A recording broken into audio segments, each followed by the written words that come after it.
열왕기 하 말씀을 우리가 본문으로 봉독을 했습니다.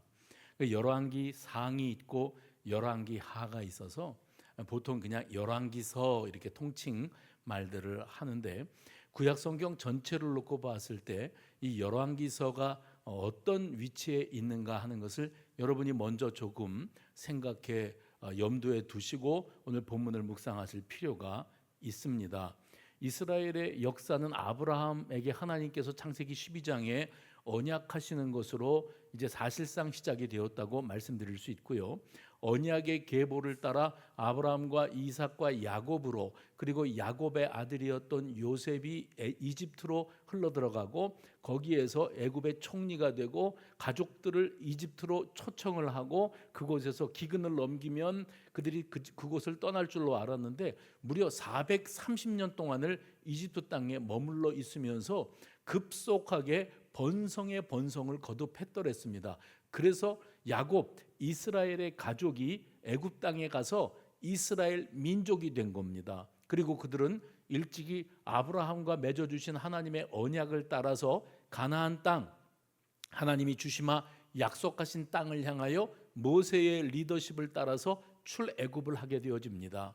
그래서 애굽 시절이 있었다 하면 광야, 출애굽 이후에 광야 40년 광야 시절이 있었고요. 그리고 광야 시절을 마친 이후에 요단강 건너서 언약의 땅 가나안 땅에 들어서서 가나안 정복 전쟁을 시작합니다. 짧지 않은 시간이었습니다. 가나안 정복 전쟁을 마친 이후에 그들은 사사 시대를 맞이합니다. 사사 시대는 여호와 하나님께서 일찍이 모세에게 말씀하셨던 대로 하나님의 통치, 해봅시다. 하나님의 통치. 일반적으로 다른 나라들은 인간 왕을 세우고 그 왕의 다스림을 받지만 이스라엘 민족은 태생적으로 인간 왕이 다스리거나 어떤 타고난 리더십으로 그 백성들을 이끌어갈 수 있는 민족이 아니었고요. 처음부터 여호와 하나님이 그 소유된 백성된 이스라엘 백성들, 하나님이 조성하신 그 민족의 왕이 되셨어요. 하나님이 친히 왕이 되셔서 그 백성들을 이끌어 가셔야 했고, 그 역사가 만왕의 왕이 되시는 하나님이 다스리고 통치하시는 이스라엘 나라의 역사였습니다.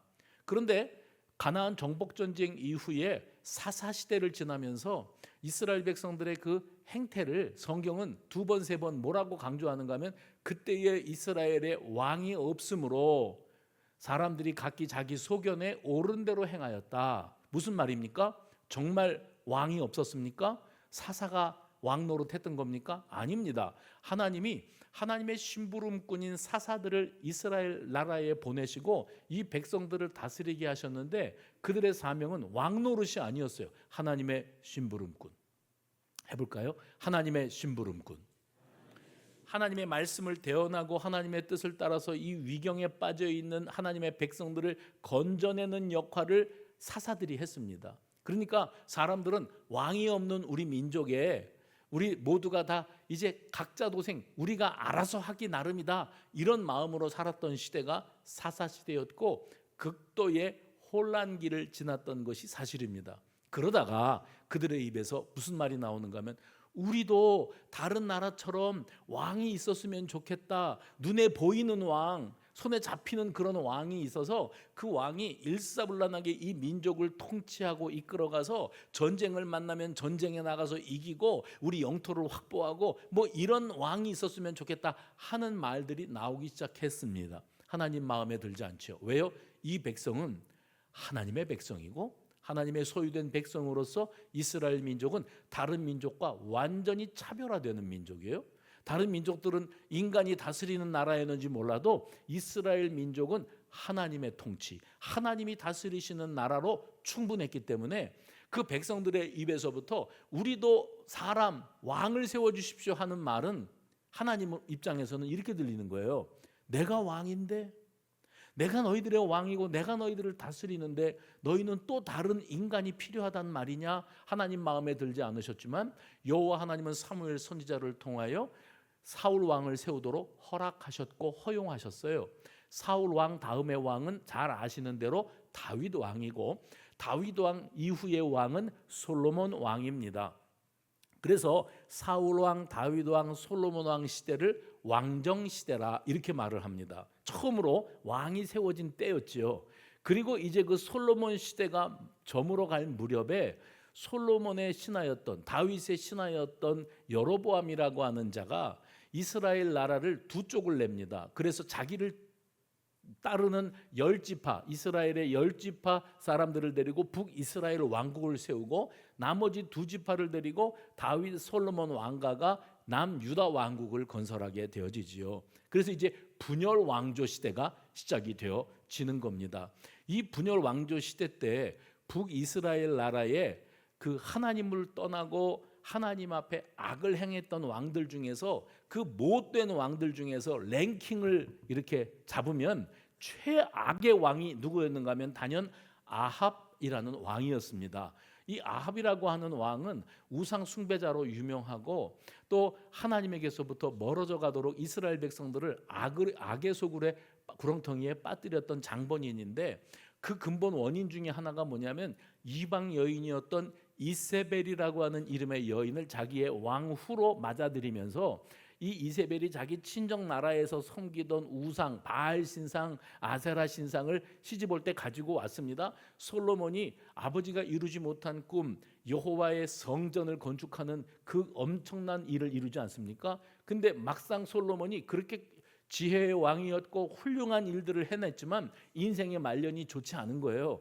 이방 여인을 맞아들이더니 솔로몬이 이방 여인들을 맞아들임으로 말미암아 나라가 분열 왕조 시대에 들어서지 않았습니까? 그런데 그 북이스라엘의 아합 왕도 역시 이방 여인을 맞아들이더니 솔로몬이 지어놓은 그 아름다운 성전에 우상들이 자리를 잡게 되어지는 거예요.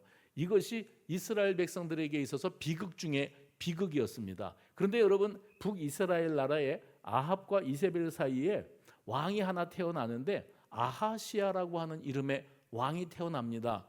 근데 열왕기 하로 들어오면서 열왕기서에 들어오면서 아하시아라고 하는 왕이 어떤 사람이었는지에 대한 언급이 나와요. 열왕기 상이 있고 열왕기 하가 있는데 우리가 읽은 성경 본문은 열왕기 하입니다. 근데 열왕기 상을 보면 이 아하시아라고 하는 왕의 그 말년의 모습이 어떻게 기록이 되고 있는가? 열왕기상 22장 51절에서 53절을 보시면 그가 북이스라엘 나라의 아버지 뒤를 이어서 아합의 뒤를 이어 왕이 되었는데 2년 동안 왕위에 있었다. 이렇게 기록을 합니다. 거기 뭐라고 되어 있습니까? 그가 여호와 앞에서 악을 행하여 그의 아버지가 누구예요? 아합 왕입니다. 그 아버지의 길과 그의 어머니 이세벨입니다. 어머니의 길과 이스라엘에게 범죄하게 한 느밧의 아들 여로보암이 누굽니까? 다윗과 솔로몬의 신하였는데 나라를 자기가 반역을 일으켜서 나라를 북이스라엘 나라를 건설했던 그런 인물이 여로보암입니다. 다 악한 자들입니다. 그 악한 자들의 길로 행하여 바알을 섬겨 그에게 예배하여 이스라엘 하나님 여호와를 노하시게 하기를 그의 아버지가 누구라고요? 아합의 온갖 행위와 같이 하였더라. 누가 그랬답니까? 아합의 아들 아하시아 왕이 그랬답니다. 그리고 열왕기 하의 시작으로 들어가는 거예요. 열왕기 하 우리가 읽은 성경입니다. 열왕기 하 시작에 들어와서 그 아합의 아들인 아하시아가 왕이 되었는데 왕이 된 다음에 무슨 일이 있었는가 하면 왕궁에 높은 난간이 있었는데 거닐다 그랬는지 뭐하다 그랬는지 그 난간에서 떨어져요. 아하시아가 왕이 높은 데서 떨어져 가지고 사지가 마비가 됩니다. 아마 척추를 상했는지 어디를 치명상을 입었는지 중병에 걸리고 맙니다. 그래서 누워 있을 수밖에 없는 이런 심각한 거동이 안 되는 지경에 이르게 되었습니다. 성경은 아합이 악한 왕이고 이세벨이 교활한 여인인데 이방 여인인데 이 두 사람 사이에 아하시아가 왕이 되었는데 그 아하시아는 왕 위에 고작 2년밖에 머무르지 못했다. 그러니까 2년 동안 왕 노릇하다가 그 사고를 당하고 죽었다는 거예요. 하나님의 소유된 백성 이스라엘 백성들이 자신의 그 어떤 위기 상황, 인생의 위기 상황 아니면 고통스러운 현실의 이 문제를 만나게 되었을 때 당연히 어땠어야 되는가 하면 왕이신 하나님을 찾아야 돼요. 내가 왕이지만 나의 왕이신 하나님, 이스라엘 백성들의 왕이신 하나님을 찾아야 돼요. 왜냐하면 출애굽 이후로 하나님께서 모세를 시내산으로 부르셔서 이스라엘 백성과 하나님 사이를 어떻게 정의하셨는가 하면 내가 너희의 왕이고 너희는 내 소유된 백성이다. 하나님과 이스라엘 백성들의 관계는 하나님을 왕으로 모신 민족, 세상에 유일무이합니다. 세상에 하나밖에 없는 민족, 하나님의 친히 다스리신 이것을 뭐라면 신정정치 이렇게 표현을 합니다. 해봅시다. 신정정치. 하나님이 직접 다스리시는 민족으로서 유일한 민족이 이스라엘 민족이었어요. 그런 나라에 왕을 세워놨더니 왕이 어려움을 당하면 하나님께 여쭤야죠. 왜냐하면 자기가 하나님의 심부름꾼이니까 자기가 왕 노릇을 할 게 아니라 하나님을 왕으로 모시고 진심으로 하나님의 뜻을 받들면서 이 백성들을 다스리는 것이 마땅한 백성들이 이스라엘 백성들이었습니다. 그러므로 하나님의 심부름꾼으로서의 왕의 위치는 세상 무엇보다도 정말 중요한 위치였고, 자기가 내 자리는 어떤 자리냐, 나는 세상의 다른 민족 다른 나라의 왕들과는 차별되었다. 나는 왕으로 불리우지만 왕으로 군림하는 게 아니라 나의 왕이신 하나님의 대리인으로, 하나님의 심부름꾼으로 이 백성들을 다스린다. 이 의식을 가졌어야 했어요. 그런데 이 아합의 아들이었던 아하시아가 왕위에 있다가 사고를 당해서 그래서 중환자가 되어지고 사지를 쓰지 못하게 되어지는 이런 엄청난 상황 속에서 하나님 살려주세요, 하나님 나를 다시 일으켜주세요 하고 하나님을 찾았어야 되는데 그들이 우상 숭배를 하고자 했어요. 그래서 2년 만에 왕위에서 물러나고 죽임을 당할 수밖에 없었던 이유를 성경은 뭐라고 표현했는가 하면 그 비극적인 종말의 원인은 어디에 있었는가? 하나님을 찾지 않았다는 거예요. 그 위경 속에서 하나님을 부르지 않았어요. 이거는 이스라엘 역사의 중요한 한 가지를 그가 놓치고 있었기 때문입니다. 그건 뭐죠? 자기 정체성. 나의 왕은 하나님이시다. 내가 이 백성의 리더로 세움받았지만 다른 나라 왕들과 나는 다르다. 내 위에는 하나님이 계시고 이 백성들은 내 백성이 아니고 하나님의 소유된 백성들이다. 이걸 놓치면 안 되는 거였습니다. 그래서 이 백성들은 왕이신 하나님의 직접적인 통치를 받아야 마땅한 백성들이었는데 이것을 온전히 지키지 못하고 깨닫지 못했기 때문에 이 비극적인 일들이 북이스라엘에나 또 혹은 남유다에나 열왕기죠. 많은 왕들이 등장을 했지만 그 가운데 극히 일부분만 하나님을 두려워할 줄 알았고 하나님을 예배했고 하나님의 계명을 지켜나갔지만 대다수의 왕들은 우상 숭배에 빠졌고 하나님을 멀리하는 그런 모습으로 살았던 것을 기억할 수 있습니다. 특별히 구약성경 신명기 17장에 보시면 하나님께서 출애굽한 이스라엘 백성들을 이끌어가는 모세를 시내산으로 부르시지요. 그리고 그에게 이런 예고를 하십니다. 장차 네가 이끌어가는 이 이스라엘 백성들이 이런 일이 있을 것이다. 너희가 하나님이 약속하신 가나안 땅에 들어간 다음에 너희 주변의 왕 나라들처럼 너희에게도 왕을 세워달라는 소리들이 나오게 될 것이다. 그러면 네가 왕을 세우게 되는데 너희 민족들이 왕을 세울 때에는 다른 민족 가운데서 왕을 세울 게 아니라 반드시 야곱의 후손, 이스라엘의 직계 후손 가운데서 누군가를 왕으로 세워야 된다. 그리고 그렇게 세움받은 왕은 잘 들어라 하면서 하나님께서 모세에게 하신 말씀이에요.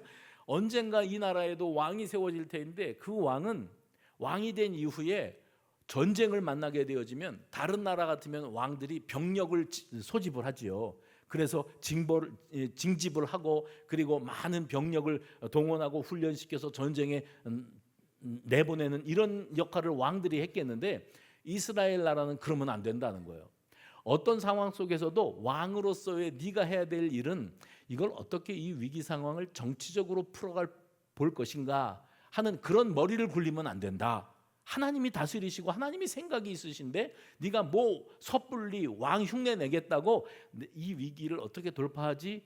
그때 당시에 어려움을 당하는 약소국가 조그만 민족들은 다 어떻게 위기를 넘겼는가 하면 저 남쪽에 가면은 이집트, 애굽이 있지 않습니까? 자기들이 애굽 생활도 해본 사람들 아닙니까? 애굽에 가가지고 거기에 빌붙어서 우리가 말을 잘 들을 터이니 이 전쟁에 우리 편에 서 주셔서 우리 대신해서 싸워 주시면 우리가 당신 나라의 속국이 되어서 조공을 바치며 살겠습니다. 그런 선택들을 하는 나라들이 적지 않았어요. 이스라엘 민족도 왕이 내가 왕이고 내게 책임이 있고 결정권이 있는데 이 민족을 어쨌든지 다 멸절되지 않고 살게 하려면 내가 지혜로운 판단을 해야 된다. 어떻게 하면 좋을까? 그래, 애굽에다가 사신을 보내서 우리 좋게 잘 지내십시다. 우리 전쟁을 만났는데 이집트가 좀 우리의 배후에서 지켜주시면 도와주시면 안 되겠습니까? 그런 짓거리 하지 말라는 거예요. 하나님께서 모세를 통하여 장차 너희 나라의 왕을 세울 터인데 섣불리 왕이 왕 흉내내고 왕 노릇하려고 들면은 안 된다. 그 다음에 또 뭘 경고하셨는가 하면 많은 아내를 두어서 마음이 미혹되지 않게 할 것. 이게 하나님의 지시사항이었어요. 그 왕이 되어서 많은 여인을 자기 곁에 두었다. 솔로몬 왕이 그랬거든요. 인생의 말년에 왕위에 있으면서 태평성대를 누리지 않았습니까? 솔로몬이 누렸던 태평성대 그 평화의 근원에는 뭐가 있냐면 정치적인 결탁과 수완이 있었어요. 솔로몬이 내 시대에는 피비린내 나는 전쟁이 없기 위해서 어떻게 하면 좋을까? 주변에 있는 강대국들이나 열 왕들과 친밀하게 지내자. 그런데 우리가 남이냐 하면서 이렇게 친밀해지려면 그 나라의 공주를 우리나라의 왕비로 모셔드리면 그러면 우리가 사돈지간이 되어지고 형제지간이 되어지는 것과 똑같다. 이런 식으로 솔로몬이 이방 여인들을 엄청나게 많이 자기의 아내 후궁으로 드리게 됩니다. 근데 말씀드렸지요. 아합 왕 때 이세벨이 그런 것처럼 그 솔로몬이 왕으로 드린 여인들이 그냥 온 게 아니고 자기들 친정의 우상들을 가지고 들어왔고 솔로몬은 그 우상들을 자기가 멋지게 세워놓은 그 하나님의 성전에다가 떡하니 버텨놓았습니다. 이것이 솔로몬의 비극의 원인 중에 원인이었습니다. 자기 주변에 많은 여인들을 두는 어리석은 선택을 하지 말 것. 그 다음에 자기를 위하여 은금을 쌓지 말 것. 이것이 하나님의 당부였어요. 구약 신명기 17장에서 여호와 하나님께서 모세를 통하여 하셨던 신신당부였어요. 요약하면 이렇습니다. 착각하지 마라. 하나님의 심부름꾼이라는 사실을 한시도 잊으면 안 된다. 그리고 해봅시다. 하나님보다 앞서지 말 것. 하나님보다 앞서지 마라. 주제 파악해라. 네가 왕으로 불리우지만 이 나라의 진정한 왕은 하나님 한 분뿐이시다. 너는 철저하게 심부름꾼으로서의 역할만 감당하면 된다 하고 당부하셨어요. 그리고 하나님께서 그때 신명기 17장에서 모세를 통하여 당부하셨던 결정타가 있어요. 어떤 당부를 하셨는가 하면 장차 이 나라에도 왕을 세워달라 그래서 왕이 세워질 터인데 그 왕이 누가 왕이 되든지 그는 하나님의 율법 필사본을 기록을 해서 하나님의 말씀을 평생에 자기 곁에 두고 그는 여호와를 경외하기를 배우며 이 율법의 모든 말과 이 규례를 지켜 행할 것이라. 신명기 17장 19절의 말씀이에요. 어떤 왕이 세워지든지 그는 하나님의 말씀을 늘 가까이 하고, 할렐루야, 하나님의 말씀을 가까이에 두고 하나님이 이 나라의 진정한 통치자임을 한시도 잊지 말 것. 이것이 하나님이 모세를 통하여 주셨던 당부의 메시지였습니다. 그리고 신명기 17장 20절 보면 뭐라고 약속하셨는지 아십니까? 그리하면 그의 마음이 그의 형제가 누구예요? 이스라엘 민족들이죠. 그의 형제 위에 교만하지 아니하고 이 명령을 떠나 좌로나 우로나 치우치지 않게 될 것이니. 이걸 뭐라고 표현하면 중심 잡기.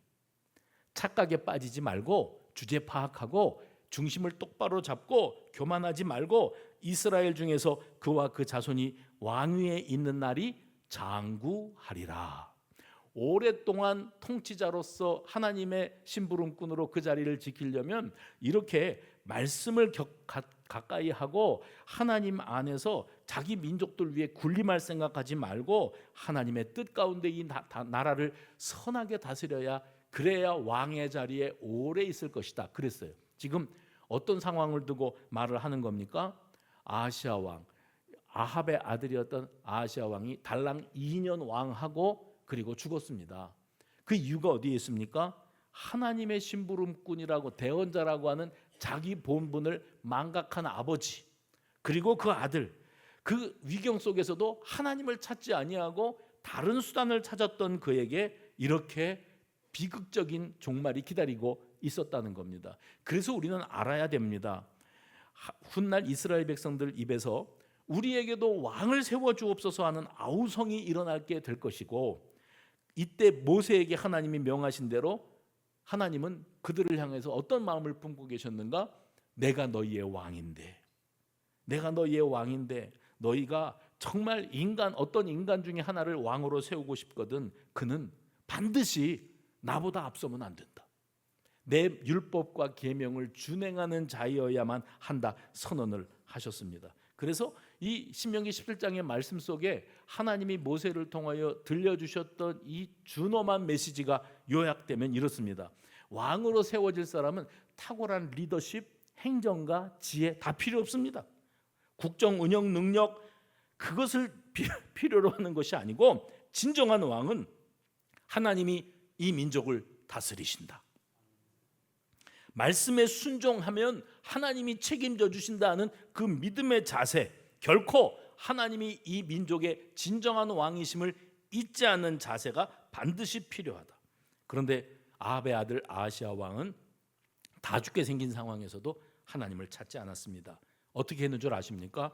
사람들을 불러서 야, 바알세불 우상에게 가서 내가 이 병에서 낫겠는지 좀 알아봐라, 뭐 이런 소리 했습니다. 그때 하나님의 사자가 엘리야 선지자에게 명령합니다. 야, 아하시야 왕 저 어리석은 자에게 가서 이렇게 말해라 하고 말씀을 전하라고 했는데, 그 내용이 열왕기하 1장 3절 4절에 이렇게 기록됩니다. 이스라엘의, 여러분이 읽어주시겠어요? 시작. 이스라엘의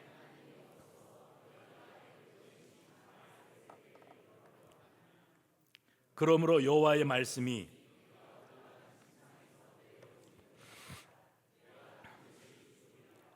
아하시야가 2년 만에 왕 노릇 2년 하다가 죽어버렸는데, 하나님께서 엘리야 선지자를 통해서 탄식을 하시는 거예요. 이스라엘에 왕이 없어서 너희가 바알세불에게 물으러 가느냐?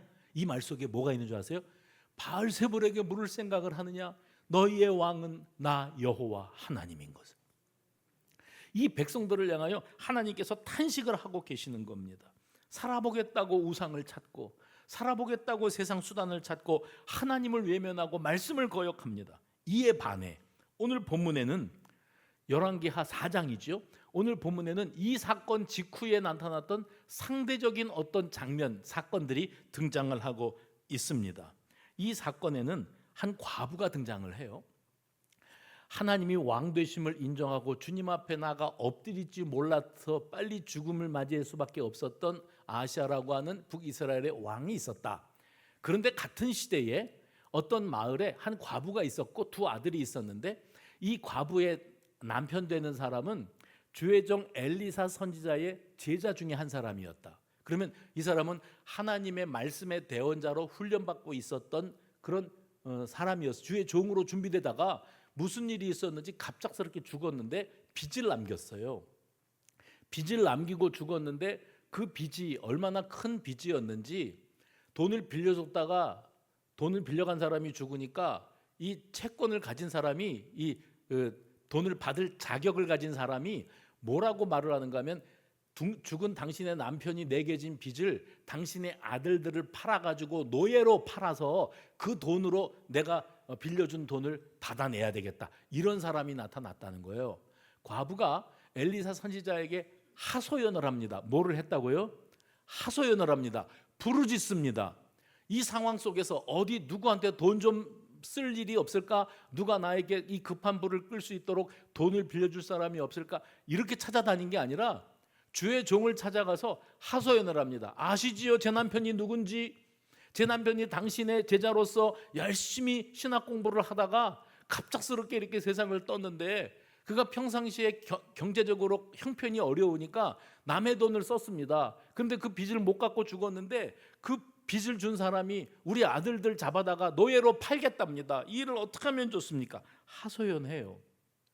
이 하소연을 했을 때 엘리사 선지자가 뭐라고 했는가? 여러분, 우리가 잘 아는 장면입니다. 이거 주일학교 때 우리가 공과책에서 몇 번을 대했을 법한 이런 장면입니다. 울부짖어 말하는 과부의 말을 듣고 그 기적의 시작이 어디에서부터 시작되었는가? 이 여인의 부르짖음이 있었다. 절박한 하소연. 사는 게 너무 힘들고 돌파구가 보이지 않을 때 세상 방법을 찾아 뛰는 게 사람이라면 보통 다 그러지요. 눈에 보이는 거, 손에 잡히는 것이 실존이니까 우리는 기도하면 하나님이 들으셔, 하나님이 역사하실 거야. 그거는 뜬구름 잡는 소리고 나한테 피부에 와닿지 않고, 누가 돈이 좀 있어 보이던데 그 사람한테 가서 돈 좀 빌려달라 그러는 게 훨 빠르겠는 걸, 이게 사람의 판단이에요. 그런데 그 여인은 절박한 상황 속에서 주의 종을 찾아갔고 그에게 부르짖은 것은 곧 하나님 앞에 하소연을 한 것이라고 말씀드릴 수 있습니다. 여인의 하소연을 들었던 엘리사가 내가 너를 위하여 어떻게 하랴? 내 집에 무엇이 있는지 내게 말하라. 2절입니다. 내가 너희를 위하여 뭘 해주면 좋겠냐? 너 집에 뭐가 좀 있냐? 하고 물었을 때 여인이 뭐라고 대답합니까? 제 집에 기름 한 그릇 외에는 아무것도 없습니다. 기름 한 그릇 외에는 아무것도 없습니다 하는데, 저 좀 보세요. 제가 지난 주일날 나누었던 말씀이 생각이 나요. 예수님께서 제자들과 함께 많은 무리와 함께 동산에 오르셨을 때 5천 명이나 되는 사람들이 예수님을 따라 그 산에 올라왔어요. 예수님이 전하시는 하나님 나라의 비밀을 들으면서 그 사람들이 몰입했어요. 그래서 설교에 몰입하다 보면 배고픈 줄도 모르고 시간 가는 줄도 모른다 그랬죠. 근데 그때 몰입이 안 된 사람들이 있었어요. 제자들. 왜냐하면 제자들은 예수님이 저 소리 하는 거 맨날 들었거든요. 뭐가 생각나는가 하면 그 곁에 서 있는 사람들이 사실은 은혜를 더 못 받는 거예요. 지금 이 상황에서 이 수많은 사람들, 해는 다 떨어지고 시간 가는 줄 모르고 배고픈 줄도 모르고 이렇게 예수님 말씀에 집중하는데 저녁은 어떻게 할 거냐는 거예요. 저녁은.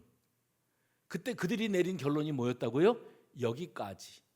오늘은 여기까지. 그래서 각자 해산 집으로 돌아갔다가 내일 다시 모여서 예수님 말씀을 계속 들읍시다 하거나, 아니면 각자 집으로 가서 저 아래 동네로 내려가서 식사 문제를 해결하고 다시 저녁 집회 시간에 모이는 것, 이것이었어요. 그래서 예수님, 해는 떨어지고 저녁 먹어야 될 시간이 되었는데 이 사람들을 어떻게 하면 좋습니까? 각자 돌려보내는 게 좋겠지요? 했을 때 아니다, 그럴 것 없다, 너희가 먹을 걸 주어라. 예수님이 너무나도 태연하게 이렇게 말씀하시니까 제자들은요, 이건 또 뭐지 싶었을 겁니다. 예수님 뭐라고요? 이 제자들을 우리 보고 먹이라고요? 뭐가 있어야 먹이죠. 뭐가 있어야 먹이지요 하는 것을 강조하기 위해서 이 수많은 사람들 중에서 먹을 거라고는 달랑 요거 물고기 2마리와 떡 5개밖에 없습니다 하고 예수님께 드렸던 거예요. 없습니다. 오늘도 이 과부가 그릇에 기름이 담겨있는 그릇이 하나 있는데 그거 이외에 아무것도 없습니다. 없잖아요. 근데 예수님께서 오병이었대 그 떡 5개와 물고기 2마리를 받으시고 하늘을 우러르시고 축사하셨다. 축사는 뭐라 그랬죠? 축사하셨다는 것은 그 헬라어 원어상 의미가 뭐냐면 깊이 묵상하시고 마음 깊은 곳에서 우러나오는 진짜 감사. 깊이 묵상. 이 많은 사람들 누구 코에 붙일까 싶을 만한 이 작은 음식을 가지고 하나님 앞에 진정으로 감사 기도를 올리셨다. 그 다음에요, 떡을 떼어 사람들을 앉히고 떡을 떼어 나눠주게 하셨는데 떡을 떼고 음식을 나누는데 끝나지가 않고 다 배불리 먹고 12강주리가 남았다. 그게 오병이어의 기적 아닙니까? 아무것도 없습니다 그러면 우리 형편도 떠오르고, 아무것도 없습니다 그러면 오늘 여기 어떤 과부가, 남편 잃은 과부가 아들들 노예로 끌려가게 생겨있는 절박한 상황 속에서 주의 종이 그러는 거예요. 너에게 뭘 해주면 좋을까? 너네 집에 뭐가 좀 있냐? 없습니다. 아무것도. 있으면 우리가 문제 해결할게요. 없습니다. 없지 않았어요.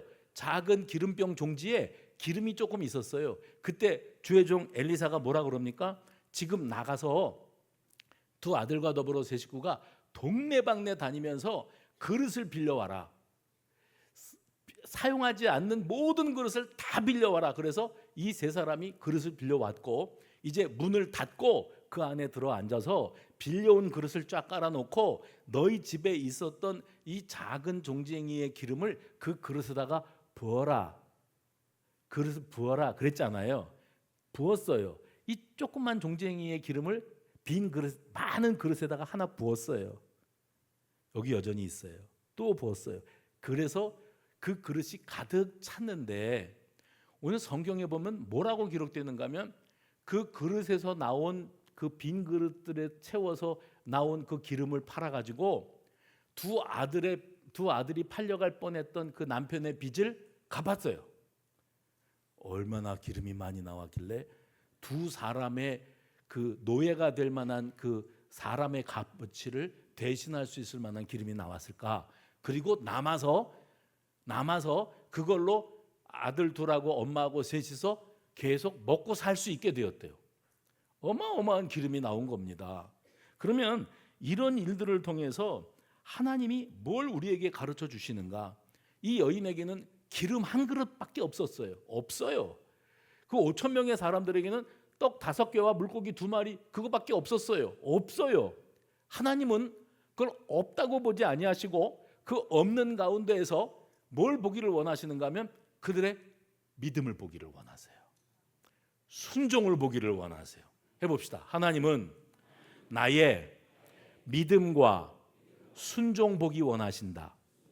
우리 하나님은 우리에게 믿음과 순종을 보기를 원하시는데 오늘 본문에는 그 빈 그릇을 채우시는 하나님, 말씀의 제목이기도 합니다.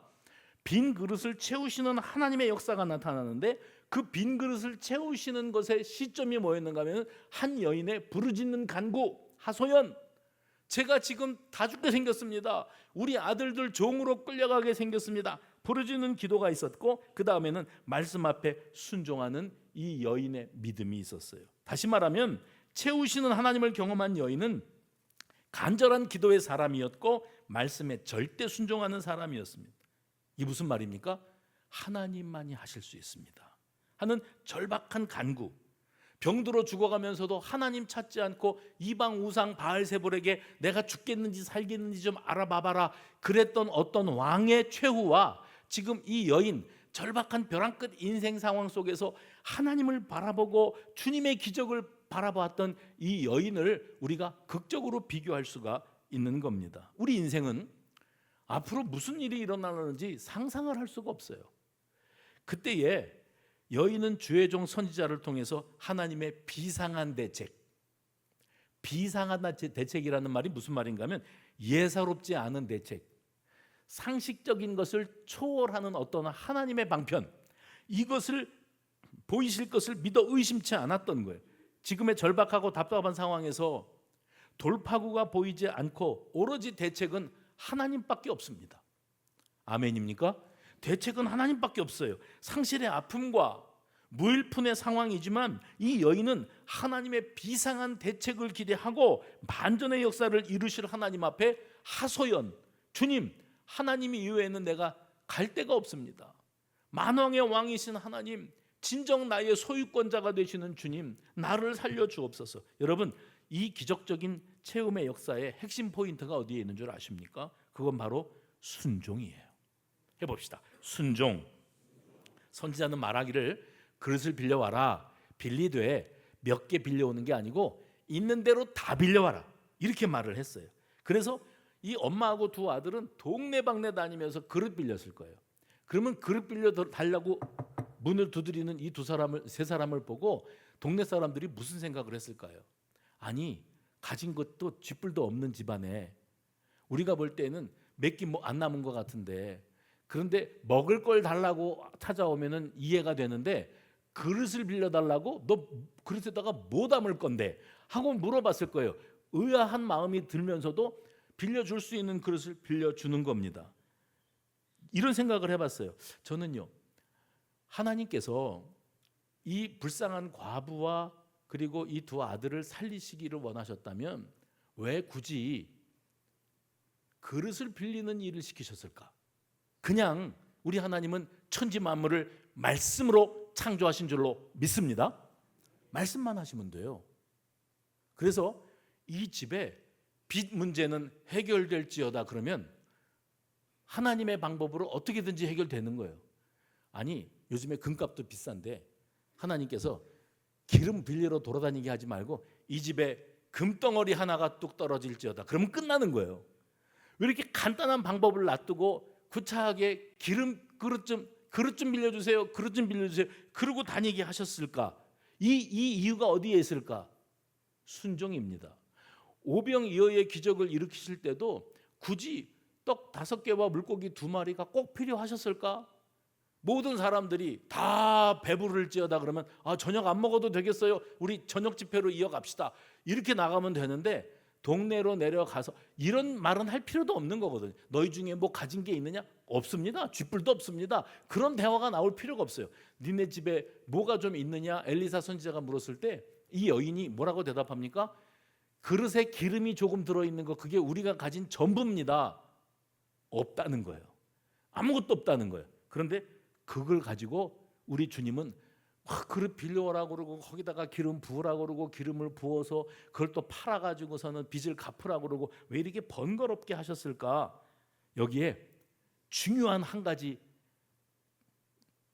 주제가 있는데 그게 뭐냐면은 순종입니다. 과연 네가 네 이성적인 판단과 네 계산법, 네가 납득이 되고 이해가 돼야 움직이는 지금의 그 신앙 수준에서 말씀이면 아멘으로 나아갈 믿음의 그릇이 되어지느냐? 네 믿음 그릇, 빈 그릇부터 네가 채울 각오가 되어 있느냐? 우리 주님이 우리에게 지금 이걸 묻고 계십니다. 오늘 본문이 열왕기하 4장인데 열왕기하 5장에 보시면 여러분이 너무 잘 아시는 사건이 하나 나와요. 그건 뭐냐면 아람 나라의 군대 장관이 있었으니 그의 이름은 나아만이라. 그는 왕의 총애를 받고 막강한 권력을 가지고 있었으나 안타깝게도 그의 인생에 핸디캡이 하나 있었으니 그건 그가 나병 환자였다는 사실이다. 성경이 열왕기하 5장이 그렇게 시작돼요. 나병에 들었는데 세상 사람들은 위대한 군대 장관이고 실권자인데 이 사람이 그 갑옷 안에 피부가 썩어 문드러지는 나병에 걸려 있다는 건 몰라요. 식구들만 알아요. 근데 히브리에서 잡혀온 노예 작은 여종 하나가 소녀가 있었는데 그 나아만 장군의 아내를 시종드는 여종이었어요. 우리 주인께서 나병에 걸려서 저렇게 처참하게 되어졌는데 저 병은 우리 고향에 있는 엘리사 선생님을 만나기만 하면 나음을 입을 텐데 이 마음을 갖고 자기 여주인에게 말했어요. 그러니까 여주인이 자기 남편에게 가서 뽀르르 가서 얘기했어요. 그러니까 이 남편이 물에 빠진 사람이 도와주세요. 물에 빠진 사람이 지푸라기라도 잡는 심정으로 왕에게 달려갑니다. 제가 이만저만해서 이스라엘 나라로 출장을 좀 다녀와야겠습니다. 그러니까 왕이 갔다 와라. 내가 편지 하나 써줄게. 이스라엘 왕 잘 들어라. 지금 이 나아만 장군이 몸이 약해서 그러는데 니네 나라에 가면은 문제가 해결된다고 그래서 내가 보낸다. 꼭 고쳐서 돌려보내라. 보냈어요. 왕의 편지를 들고 나아만 장군이 이스라엘 왕에게로 갑니다. 왕은 아람 나라 거대한 나라의 왕에게서부터 서신이 왔는데 보니까 그런 내용인데 자기가 고칠 능력은 없어요. 아마 이건 아람 나라가 우리를 쳐들어와 가지고 우리를 집어삼키려고 이거 핑계거리 트집을 잡으려고 이러는가 보다. 그리고 하늘이 무너지는 것 같았대요. 온 사방에 이스라엘 나라에 지금 아람 나라가 우리를 쳐들어올라 그런단다. 아람 군대 장관 나아만이 지금 왕궁에 와 있단다. 소문이 널리 퍼졌는데 엘리사 선지자가 사람을 보내서 그 나아만 장군을 나에게로 보내십시오 그랬어요. 그리고 실제로 나아만 장군이 엘리사를 만나러 갑니다. 가면서 그가 무슨 생각을 했는 줄 아십니까? 뒤에 자기 입으로 말하거든요. 내가 가면 이 엘리사가 버선발로 뛰어나. 성경에 버선발은 안 나와요.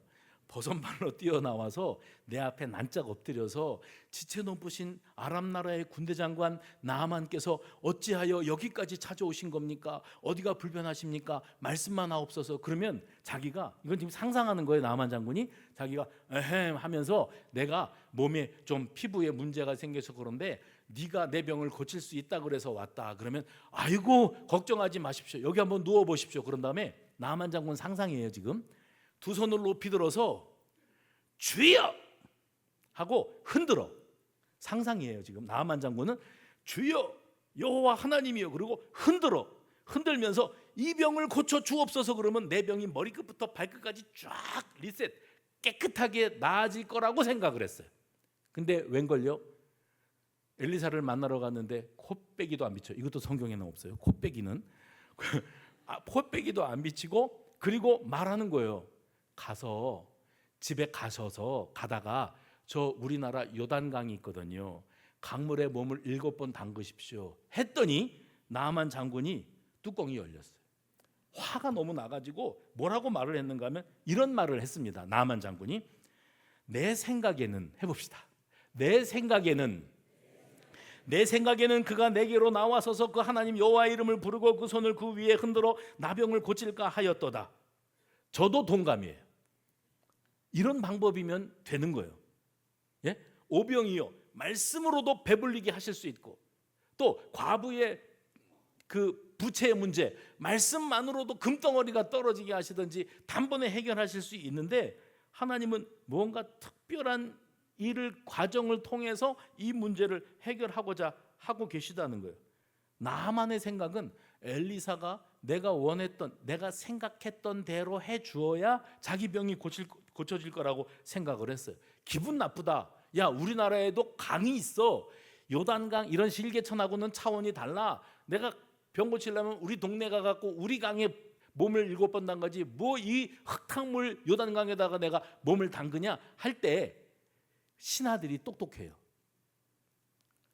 아니, 믿져야, 그렇게 도와주셔야 돼요.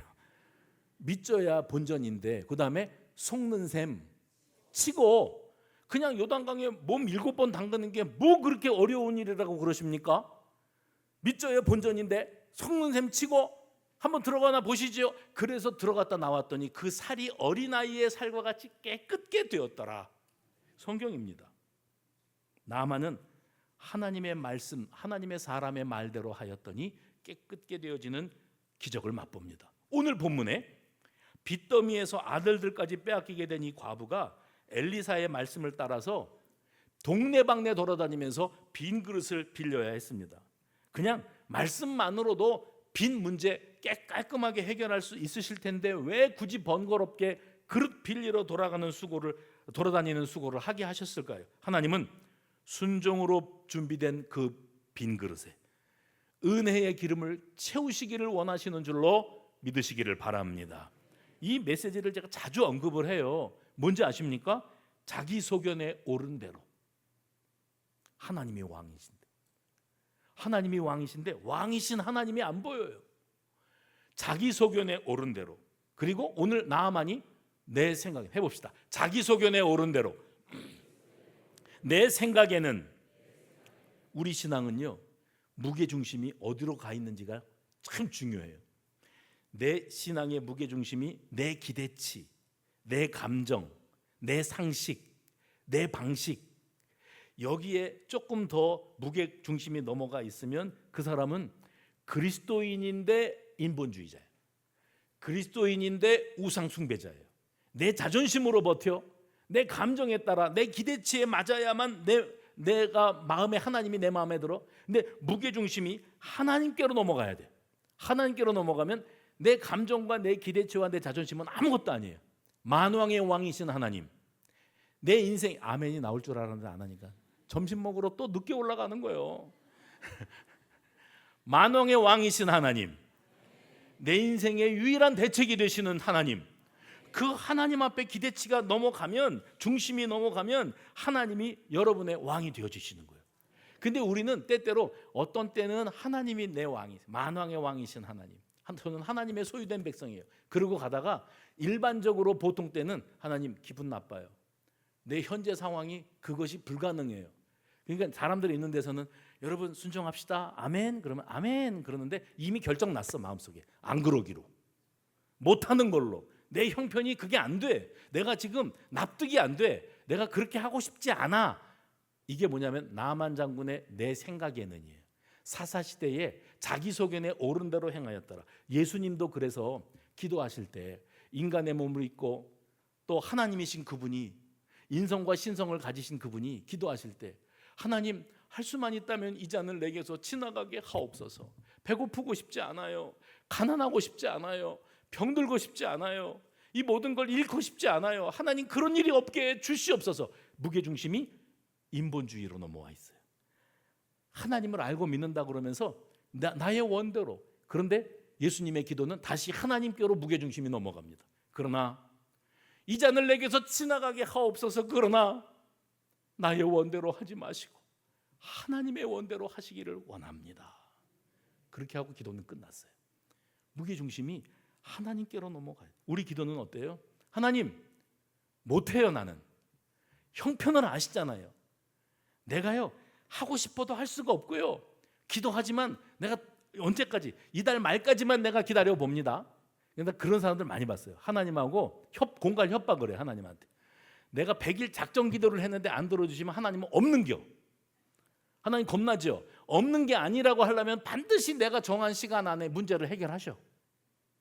하나님 나는 기다릴 수 없고 하나님이 뭐라고 말씀하셔도 내가 받아들일 준비도 안 돼 있고 그러니까 내가 간절히 구하옵나니 주여 아버지의 뜻대로 하지 마시옵고 나의 원대로만 해 주옵소서.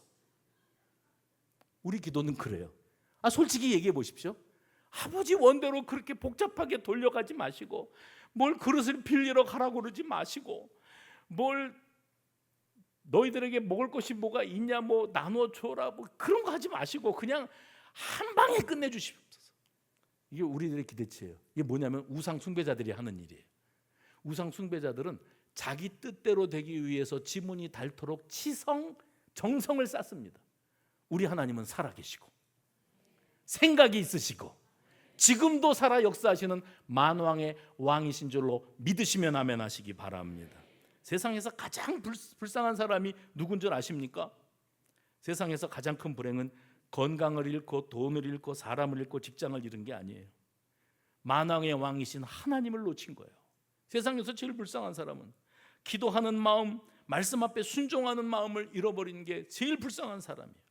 왕이신 나의 하나님을 놓치고 내가 내 인생의 왕 노릇을 하고 살다가 낭패를 겪으면서도 정신을 못 차리는 게 그게 문제인 거예요.